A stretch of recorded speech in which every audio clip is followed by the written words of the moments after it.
Aujourd'hui, on a le plaisir d'avoir la présence de Julien avec nous. Julien, merci de ta présence. Tu es cofondateur et CTO de l'agence lyonnaise Taïwa. Tu vas nous en dire un petit peu plus juste après. Adhérent à la cuisine du web aussi. Et tu vas nous présenter aujourd'hui des petits projets domotiques à réaliser chez soi en mode DIY. Voilà, donc je vais te laisser la parole immédiatement parce que je sais que tu as beaucoup de choses à nous dire et à nous montrer. Donc, je te laisse le contrôle de nos objets pendant les prochaines 45 minutes. Voilà, je te souhaite la bienvenue. Merci beaucoup et merci à vous, chers participants. Si vous avez des questions, n'hésitez pas à les poser dans le chat et on y répondra ensemble juste après. Merci beaucoup et bon webinaire. À tout de suite. Bien, bonjour à tous. Bienvenue à ce webinaire. Donc, je vais vous présenter effectivement le sujet comment, en 2020, on peut dire à Google « Je veux faire de l'IoT ». Donc, je me présente, je suis Boyer Julien, cofondateur de l'agence Taïwa, CTO, ingénieur de formation et dans mes heures perdues, je bricole un petit peu d'IoT pour du vocal. Alors, je vais présenter d'abord ce que c'est Taïwa. Donc, Taïwa, c'est une agence lyonnaise qui crée des applications vocales sur Google Assistant et sur Amazon Alexa et qui est effectivement partenaire de la cuisine du web. Nous serons présents et nous animons une conférence au Blend Web Mix qui a lieu donc mi-juin en 2021, date annoncée depuis peu. Et nous sommes très contents aujourd'hui d'animer ce meet-up qui va parler d'IoT. Alors d'abord, je vous suggère une petite idée de cadeau, mais ça c'est pour vous. C'est si vous avez envie de faire plaisir à quelqu'un qui veut se mettre dans la domotique, achetez-lui un petit kit, le kit starter de chez Illego. Je place un produit, mais il est top parce qu'il va vous permettre de commencer la domotique en mode do-it-yourself, effectivement, avec chez soi, avec des petites lettres comme on voit devant, et de commencer pas à pas les premières lignes de code afin de programmer une lettre, programmer un bouton, etc. etc. C'est le premier kit que j'ai acheté en 2018, parmi d'autres kits, évidemment, après. Et depuis 2018, je suis un mordu, quasiment 3 ans, de domotique et d'électronique, microélectronique pour les. Donc, on va parler un petit peu de tout ça. Et on va parler un petit peu de vocal également, et je vous ferai une démonstration à la fin. Alors, oui, pour régir de la domotique, il faut savoir un petit peu coder. Coder sous des environnements de développement qu'on appelle IDE. Donc pour ça, vous connaissez tous VS Code, qui est le principal IDE du marché. Et ici, vous avez également Arduino qui s'y prête très bien pour pouvoir développer donc, de l'analogique, de la LED, des boutons poussoirs, etc. etc. Et vous avez donc 2 IDE, 2 environnements pour développer vos propres objets connectés. Également, pour Easy Circuit, ça va vous permettre de modéliser, pour ceux qui sont un peu puristes, de l'électronique. Ici, on a un beau sapin de Noël de LED mis en série et puis circuit, les bandes stripe LED sont mis en dérivation. On a donc une modélisation que l'on peut faire avec via easycircuit.io, qui est un très très bon site dont je recommande vivement et qui va permettre effectivement de réviser d'abord ces petites bases en électronique, U égale RI et compagnie, mais aussi modéliser complètement ce qu'on veut faire ici sur des câbles, des LED, etc. etc. Donc ça, c'est la partie un peu analogique. Et puis, modéliser son circuit avec un autre outil qui s'appelle Freezing, qui est très, très connu, qui va vous permettre ici de modéliser complètement donc, vos composants, vos LED, vos boutons poussoirs, etc. etc. et va vous permettre vraiment d'avoir une vue réaliste un petit peu de votre circuit. C'est marrant parce que easycircuit.io, ça rappelle les vieux cours qu'on avait en technologie au collège. Ça fait loin. Donc, d'abord, je voulais aussi mettre un petit postulat. Attention, ce que l'on programme en domotique, par exemple à l'aide de Arduino, on entend parler de Arduino, c'est différent de Raspberry Pi. Il y a 2 produits phares dans le marché que vous entendez parler, c'est Arduino et Raspberry. Raspberry, pour le coup, c'est plus la partie serveur. C'est la partie où on a un micro-ordinateur avec de la RAM, du CPU, de la mémoire embarquée, etc., etc. Et on peut lire de l'HDMI, on peut lire de l'USB et compagnie. Voilà. Arduino, c'est vraiment la partie analogique. Donc, on va maîtriser plus ce qui est lampe, ce qui est signaux ici de tous les jours, etc., etc. À ne pas confondre les deux parce que les deux sont radicalement différents et à la fois complémentaires. Petite application qui est pas mal du tout, qui est effectivement en liste de se faire racheter par Google et concurrents de Apple HomeKit, c'est IFTT. if, then, that, quelque chose. Donc, ça vous permet de créer les applets et les commandes automatisées. Si après, donc le next level, vous créez vos petits circuits et vos commandes vocales ou commandes digitales ou autre en soi, avec une application mobile, par exemple, vous avez IFTTT qui fait vraiment très bien le job et qui va déclencher des actions. Exemple, quand je reçois un mail, exemple, quand j'ai une notification qui m'arrive dessus. Qu'est-ce que je fais? Je déclenche la lumière. Qu'est-ce que je fais? Je baisse les stores. Je descends de moins 2 degrés mon radiateur, par exemple, etc., etc. Donc là, effectivement, vous avez une machine qui s'appelle IFTT et qui est vraiment top pour cette partie-là. Pour parler un peu d'assistant vocal, maintenant, c'est parce que c'est ce qui nous concerne. Les assistants vocaux, en quelques mots, c'est quand même plus de 20 millions de Français en 2018 qui utilisaient des assistants vocaux, dont 1,7 million d'utilisateurs qui utilisaient des enceintes. Et près de 16 à 20 millions d'utilisateurs via le smartphone. Bah oui, Android, il a déjà effectivement le Google Assistant embarqué. Et Siri, c'est pareil pour Apple. Et puis, à peu près 1 million donc, sont dans la voiture, dans Apple Car ou Google Car ou Apple Car, où on a effectivement cet embarqué assistant qui nous suit et les concessionnaires qui embarquent de plus en plus des assistants vocaux. Et 3-4 millions qui l'utilisent pour la domotique. C'est là où c'est intéressant. Les parts de marché, grosso modo, mondiales, sont réparties entre deux acteurs phares qui sont historiques, c'est Google Assistant et Apple Siri. Donc ça, ce sont les deux leaders des assistants vocaux. On a un leader des enceintes connectées qui est Amazon Alexa. Mais pour lui, effectivement, qui suit de près Google Assistant et Apple Siri dans les assistants connectés. Pour parler de tooling, il y a deux outils à retenir pour faire du vocal, c'est Dialogflow de chez Google et Firebase. Donc, en fait, on a la partie front et la partie back. Parce que la partie front, c'est ce qu'on voit, c'est Dialogflow. On va pouvoir construire un arbre conversationnel. Et Firebase, qui est plus la partie donc, back office, on va pouvoir interagir avec des bases de données, des API et envoyer des notifications, etc. etc. Voilà. Donc, tout ça, effectivement, c'est complémentaire. Et du coup, on a complètement des outils qui vont vous permettre ici d'avoir un vrai setup, un vrai desktop permettant de construire complètement un agent conversationnel, donc, autrement dit un assistant vocal. Au niveau architecture, maintenant, au niveau architecture, c'est donc quand on dit Hey Google, voilà, parle-moi effectivement de la météo, on parle à un assistant qui est une enceinte connectée ou son téléphone. Il y a une interaction directe avec Action of Google qui est en soi le référent derrière cette partie, effectivement, Google Assistant. C'est Action of Google qui active notamment le NLU, le Speech Reconnaissance, etc., etc. Et qui va dialoguer avec Dialogflow. Dialogflow étant la partie front, comme j'ai expliqué. Dialogflow va réagir avec des intentions utilisateurs et il va pour interroger Firebase derrière. Firebase est dans le back, comme j'ai dit. Donc, il va interroger Firebase et émettre une réponse, en fait, à mon attention. D'accord, connecté avec une API, une base de données ou autre en soi. Donc, derrière, on a un véritable, ici, cheminement, diagramme de séquence, qui va de l'utilisateur en passant jusqu'à Firebase et qui va me permettre toujours de faire ce même système requête, réponse, requête, réponse. Donc ça, c'est important à comprendre pour comprendre comment marche aussi le vocal. On a donc un outil ici qui est Action of Google, qui va distribuer à Dialogflow et qui va passer par Firebase. Au niveau de Firebase, j'en parle très peu, c'est un ensemble d'outils qui va vous permettre beaucoup de choses. Enregistrer en base de données des informations, envoyer des notifications si nécessaire, gérer les API et gérer toute la partie qui est derrière Google Cloud Platform. Parce que Firebase est un outil en fait devant, mais derrière, effectivement, il y a entièrement Google Cloud Platform et toute la suite de logiciels d'API et de services déployés par Google Cloud. Donc, du coup, effectivement, Firebase étant la partie back, la partie que l'on va coder, en fait, et la partie front étant Dialogflow, celle qu'on va écrire les bulles, les conversations et les intentions utilisateurs afin d'en faire un arbre conversationnel.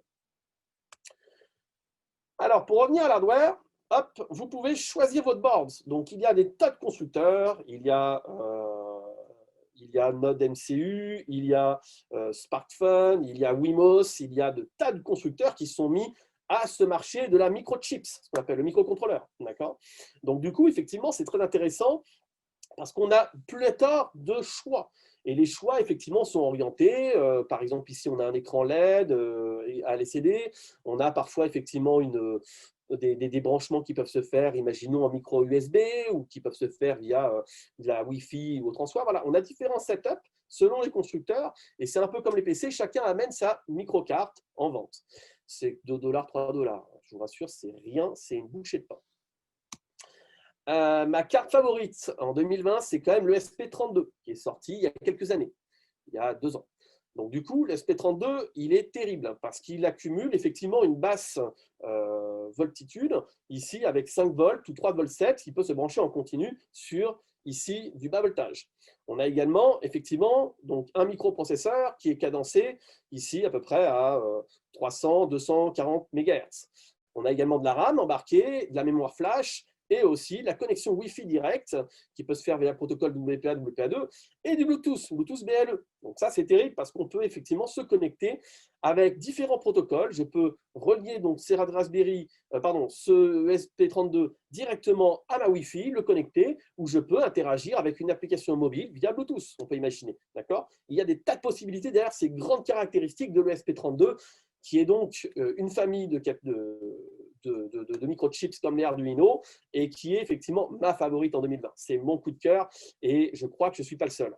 Derrière, effectivement, il y a beaucoup de protocoles après qui sont développés et qui sont plus classiques, tels que le SPI, le I2C, etc., etc. Donc, il y a différents protocoles qui vont vous permettre d'échanger des informations, d'avoir différents protocoles, UART, voilà, etc., etc., pour échanger des informations et envoyer des données et réceptionner des données. Cette microchips, encore une fois, c'est la base, le socle, le contrôleur, votre cerveau au niveau analogique. C'est lui qui va contrôler les LED, c'est lui qui va contrôler après de la domotique, c'est lui qui va contrôler mes boutons, les interactions que je peux avoir avec mon circuit. D'accord ? C'est un peu le CI, le circuit imprimé. C'est un circuit imprimé. Et dans le monde des microchips, eh ben, il n'est pas tout seul parce qu'après, il y a des modules autour de ces microchips. D'accord ? Des modules, je vais en montrer là tout à l'heure, il y a des tas de modules existants. Des modules de baromètre, de mesure de pression, de flash, de mesure de LED, de mesure de photorésistance pour la lumière, des mesures thermiques, etc., etc., d'humidité, d'infrarouge, et j'en passe. Il y a des tas de sensors modules, et ça, c'est génial dans la communauté ici Arduino, parce qu'effectivement, on a des tas de modules qui peuvent effectivement se compléter ou se connecter directement avec nos ESP32 ou Arduino. Je vais vous prendre un exemple ici, donc devant la caméra. Je peux le montrer un petit peu. Il s'agit par exemple de ces microcontrôleurs. Par exemple, ici, ça, c'est un microcontrôleur qui va me permettre de prendre mon empreinte digitale et d'avoir un capteur d'empreinte digitale et de pouvoir déclencher des actions à reconnaissance digitale. Voilà, par empreinte. On a ici, par exemple, un capteur de proximité qui se base sur le champ magnétique, qui est partout sur vos lumières et qui va vous permettre ici de faire des actions quand on s'approche, en fait, et etc., etc. Là, j'ai un module ici GPS, ici, un GPL système module, qui va me permettre d'avoir une bonne précision au mètre quasiment près, et on va avoir effectivement une connexion aussi directe avec mon Arduino afin de capter des coordonnées GPS. On a donc ici, par exemple, cette microcarte qui est le SP32, qui est le contrôleur en lui-même, qui, comme je vous l'ai dit, coûte quelques euros chez AliExpress, chez plein de sites, et qui est vraiment le cœur même de tout ça. On a également des capteurs, des modules, type, par exemple, cette antenne ici, 2,4 GHz, donc à Wi-Fi, qui va vous permettre de connecter, par exemple, deux Arduino ou deux SP32 et de pouvoir émettre des données à haute fréquence, 2,4 GHz, et de pouvoir, par exemple, à des kilomètres les recevoir. Voilà. Ça, c'est utile. Après, etc., etc. J'ai des écrans ici type LCD ou LED. D'accord. J'ai un petit peu de tout. J'ai des capteurs comme ici, les capteurs d'infrarouge. Ça sert notamment, par exemple, pour une télécommande, telles que les télécommandes télé. J'ai un contrôleur ici circulaire de LED, ici, qui va vous permettre de contrôler différentes LED et mettre des flashs et mettre des animations, par exemple pour le sapin de Noël, etc., etc. Mon préféré, c'est un petit module qui est connu de tous les électroniciens et électriciens. C'est ça. C'est ce qu'on appelle un relais. Ce relais va vous servir à connecter directement des circuits à plus haute fréquence, donc à plus haut voltage. J'ai un petit circuit 5 volts, imaginons, qui peut contrôler carrément un circuit à 100 à 230 volts. Si je fais par exemple mes LED avec mon bouton ou autre avec l'ESP, je peux le relier à une ampoule de 130 volts, je peux le relier par exemple à mon radiateur et je peux décider effectivement des actions qui vont se passer dans les grands circuits. Donc ça, c'est ce qu'on appelle un petit relais. Attention, ça pique. Il ne faut pas faire de bêtises. Surtout quand il y a du 230 voltage alternatif qui rentre par ici. Donc, effectivement, c'est un circuit fermant ouvrant qui permet de connecter directement deux circuits complètement différents. Enfin, tout ce qui est connu, par exemple, dans le monde de l'enceinte, c'est ça. C'est ce qu'on appelle ici une résistance variable ou dit potentiomètre, qui va me permettre ici de régler donc de manière modulaire la tension, d'accord, et faire allumer, par exemple, une lampe progressivement. Génial. Pour continuer ici ma presse, donc on peut avoir donc, des ESP32 après qui peuvent communiquer. On peut avoir par exemple un accès master-slave, un accès serveur-client. Par exemple, ici, vous avez une représentation qu'un ESP32, comme il est connecté à la Wi-Fi, il peut servir de serveur. Et la station qui est effectivement, ou le client, pardon, il peut se connecter via la Wi-Fi ou via Bluetooth s'il est prêt, via Bluetooth Mesh s'il est un peu plus loin, ou via protocole effectivement TCP/IP comme on le connaît plus classiquement. D'accord. Donc ici, effectivement, assez intéressant parce qu'on va avoir complètement un protocole ou plusieurs des protocoles selon effectivement l'utilisation. Et nos microchips, là, ces petits Arduino et ces petits ESP32, vont pouvoir communiquer entre elles et s'échanger de l'information. C'est là où ça commence à devenir intéressant pour moi. Pour les langages utilisés, donc on aura Python, Node.js et C, voire du C++. Les trois langages peuvent être bas niveau, peuvent être compilés. Donc pour des firmware, ce qu'on appelle pour des cartes flashées comme ici ces microchips, et peuvent complètement effectivement avoir les mêmes fonctionnalités, les mêmes environnements, les mêmes frameworks, les mêmes librairies. J'ai une préférence pour Node.js qui est un peu plus récent et dont la communauté est un peu plus active. Pour le protocole, l'un de mes préférés, c'est MQTT.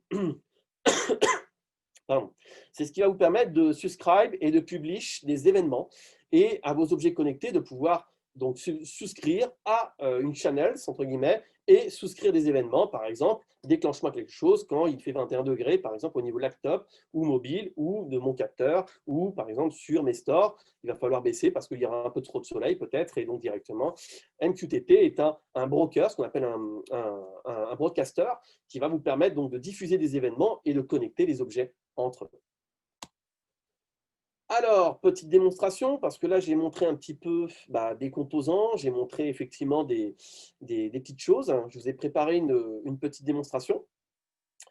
Alors, d'abord, pour parler effectivement software, donc la partie logicielle que vous devez maîtriser, c'est Dialogflow, comme j'en ai parlé. Dialogflow, c'est la partie front.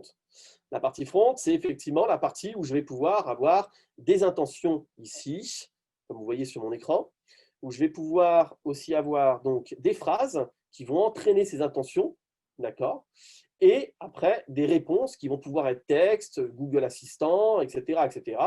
Et je vais pouvoir avoir différentes interactions ou webhook, qui est donc le côté Firebase, le côté back, d'accord. On appelle ça aussi un webhook. Donc, du coup, je vais avoir plusieurs intentions qui vont être entraînées et que je vais pouvoir ici directement récupérer par des phrases, entraîner en fait le modèle, le machine learning de Google Assistant. C'est comme ça que je peux créer une application vocale qui est sur mesure avec le vocabulaire entraîné.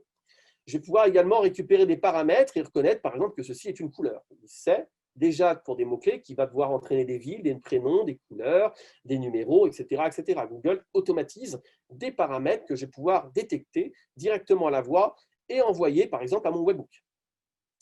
Je vais pouvoir également donc, avoir d'autres intentions qui vont pouvoir ici répondre par exemple à des emails, à une vidéo, etc., etc., ou à une connexion et à une déconnexion. Ça, c'est pour l'outil Dialogflow, donc c'est à base d'intentions et d'entités. Les entités sont des mots-clés que je peux entraîner à l'aide de synonymes, d'homonymes, etc. Et je vais pouvoir, par exemple, ici avoir des chansons.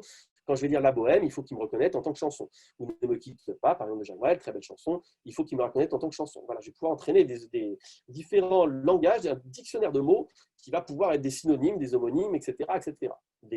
Différentes manières d'entraîner. Et enfin, la dernière partie, c'est la partie intégration. Donc, Dialogflow est puissant parce qu'il peut se connecter bien sûr à Google Assistant, donc directement sur les enceintes et smartphones, mais pas que. Il peut se connecter à Facebook Messenger pour en faire un bot. Il peut en faire un Slack agent, d'accord. Il peut se connecter à Telegram, à Skype, à Twilio, à Viber, à Twitter, etc., etc. Donc ça, c'est la partie front. La partie back, c'est, comme je vous l'ai dit, c'est Firebase, d'accord. Et Firebase, ici, c'est un ensemble d'outils qui va vous permettre de régir des bases de données, de l'authentification, du storage, du hosting, de la fonction, etc., etc. C'est là où vous allez effectivement héberger, par exemple, votre code et héberger votre base de données. Pour vous donner une petite démonstration, là, je vous ai fait donc un premier agent qui s'appelle Do It Yourself, où j'ai entraîné les intentions et j'ai mis la partie serveur, la côté Firebase, d'accord, qui va se mettre à jour automatiquement. Je vais vous faire une petite démonstration en live, hop, avec l'effet démo, j'espère, toujours, hop. Et ce que je vais faire, j'ai préparé une petite application donc, qui est disponible dans, directement dans mon mobile, ici, et qui est à reconnaissance faciale. Donc, quand il va me reconnaître, il va passer cette LED à vert avec un petit son, d'accord, avec un capteur que j'ai ici, une sorte de son, d'accord, qui va émettre un petit buzz, un petit bip bip. Et bien, c'est parti. Hop. J'ai fait une petite application, elle n'est pas forcément bien, mais elle est basique, hein, c'est une page blanche quasiment. Et j'ai un petit bouton qui permet de reconnaître directement la tête. Donc, si je le reconnais avec un masque, ben, ça ne va pas marcher. Okay. Et puis, si j'essaye sans masque, voilà. Ah, il devient vert avec directement le changement et ma LED est devenue verte avec un petit son direct, d'accord, qui sort. Je peux à tout moment verrouiller, par exemple, mon application vocale, toujours à l'aide de cette petite application, ici, si je la relance, pour le coup, hop, je peux à tout moment verrouiller mon application. Cette application donc, est liée donc, à de la base de données en temps réel, côté Firebase, qui s'appelle Real-Time Database, et qui est la puissance ici, me permettant de faire ici une connexion entre mon front et mon back directement. J'ai donc ici un module qui me permet donc de verrouiller ou déverrouiller rapidement ici mon application. Hop, là. Et comme promis, j'ai fait une application vocale, donc comme je vous ai dit, avec Dialogflow, permettant de verrouiller ou déverrouiller ici mon système, ici, en vert, en rouge, avec un signal sonore permettant de témoin sonore. Donc je vais l'essayer ici en live avec Google Assistant. Du coup, hop là. Parler avec démonstration. D'accord. Voici la version test de démonstration. Salut. Que veux-tu faire aujourd'hui? Je veux me déconnecter. Vous êtes déconnecté. Je veux me connecter. Vous êtes connecté. Je veux me déconnecter. Vous êtes déconnecté. Voilà. Je veux me connecter. Un système qui va verrouiller, écouter directement et verrouiller ou déverrouiller. Ici, c'est un système, par exemple, qui peut être un système d'enceinte connectée, qui peut être un système d'application par reconnaissance biométrique, comme je l'ai fait avec le Face ID de mon application, d'accord, ou effectivement par différents moyens. Donc ici, c'est une petite démonstration pour vous montrer qu'est-ce qu'on peut faire. On pourrait rajouter directement, par exemple, un petit module, comme ici, et avec une carte RFID, je peux effectivement, à l'aide de ce petit capteur que vous voyez ici, c'est ce qu'il y a dans toutes vos portes, verrouiller ou déverrouiller ici mon compte, directement. Okay. Pour le coup, j'ai directement aussi dans mon application, je peux le connecter à Apple Siri et je peux le connecter directement à HomeKit. Donc, je ne sais pas si vous voyez ici, mais j'ai une LED qui va s'allumer automatiquement quand je vais dire « Dis Siri, allume la lumière ». Ok, les LED allumées. Voilà, je vais fermer ma petite lumière, on verra mieux. Tac. Dis Siri, ferme ma lumière. C'est fait. Voilà. Donc en fait, on peut tout relier avec ce simple système et une simple effectivement démonstration que tous les assistants aujourd'hui sont compatibles avec de la domotique et peuvent complètement donc assister votre Arduino, tout ce qui est analogique, votre ESP32 avec une connexion Wi-Fi certes, d'accord, et avec effectivement un peu de Google Assistant, de Dialogflow pour Google et effectivement d'Apple Siri pour Apple, avec notamment sa partie HomeKit. C'est ça qui est très pratique chez Apple, qu'ils ont pensé directement, donc avoir mes LED directement qui sont connectés à la maison, par exemple, et relier ces LED entre elles, et même mon circuit que j'ai fait pour le coup. Si par exemple, je veux augmenter progressivement cette LED, j'ai un assistant ici, chez HomeKit, qui va me permettre voilà, de progressivement augmenter la LED. Et si je le diminue progressivement, hop, jusqu'à qu'il disparaisse, il peut disparaître directement avec effectivement HomeKit, ce que vous voyez ici. Donc, j'invente rien, c'est juste qu'on peut aujourd'hui faire soi-même en 2020 de la domotique et faire ce qu'on a envie de faire, c'est-à-dire libre à notre imagination et notre création, de pouvoir effectivement avoir cette interaction, okay, et n'importe quelle interaction possible. Je peux également, si je le veux, démarrer de la musique. Je vous ai fait une petite intention d'application vocale pour le coup, d'accord. Et il va directement jouer ma petite musique que j'ai envie, d'accord. Donc, hop, je vais aller dans mon assistant. OK, Google. Parler avec démonstration. Voilà. Je veux écouter de la musique. Ah, il me lance directement YouTube. Génial. De mon application.